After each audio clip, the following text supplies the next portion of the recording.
Henry McCarty, alias Henry Atram, better known as William H. Bonney, and infamously as Billy the Kid, is one of the most legendary outlaws to come out of the Old West. Having killed a recorded 8 men, his legend grew to having killed 21 before his 21st birthday. The first being in 1877 in Bonita, Arizona, when he became involved in an argument and fight with Francis P. Windy Cahill that resulted in Cahill's death. Billy then fled on a horse that was later stolen by Apaches. He also worked as a cattle rustler during his short but legendary career outside the law. Born in 1859, he rose to prominence in 1878 during the Lincoln County War, the result of a dispute between 2 groups of businessmen.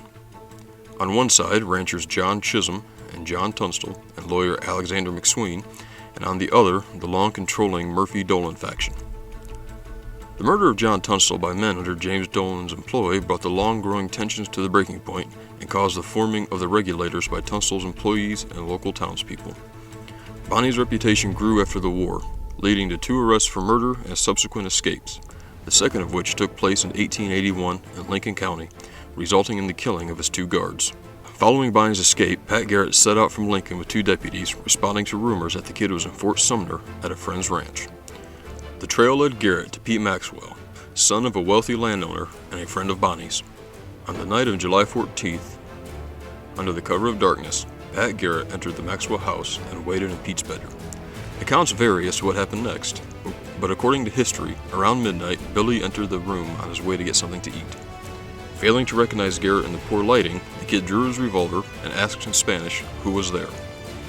Garret recognized Billy's voice and drew his own revolver, firing and hitting the kid, killing him before he could fire back. A coroner's jury and justice of the peace pronounced Henry Atram, alias William H. Bonney, dead within hours of the incident, and a wake was held by candlelight that night.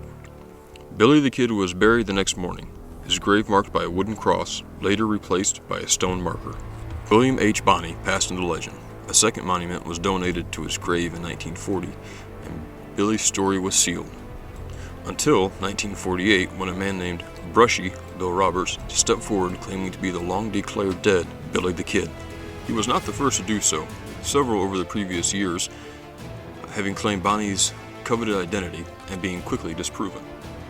A probate officer began a correspondence with Roberts after being told that Billy the Kid was still alive and using the alias O.L. Brushy Bill Roberts, claiming only to want the full pardon for past wrongs offered to Billy from New Mexico Governor Lew Wallace over 70 years before. Roberts displayed his ability to slip out of handcuffs as the kid had done, and allowed Morrison to examine his body, which according to Morrison, bore 26 knife and bullet scars, several matching known locations of alleged wounds on Bonney.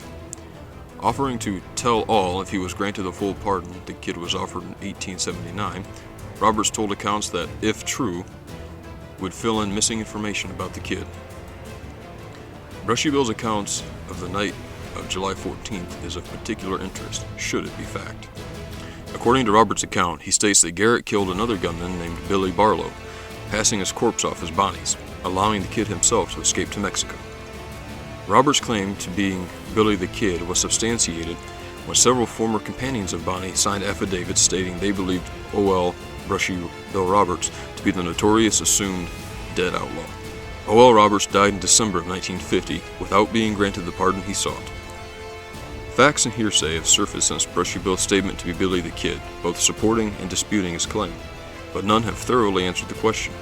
Various investigations have been done, from research and accounts to DNA testing and facial recognition procedures, none reaching a conclusive outcome. Support and denial of his claim still rages.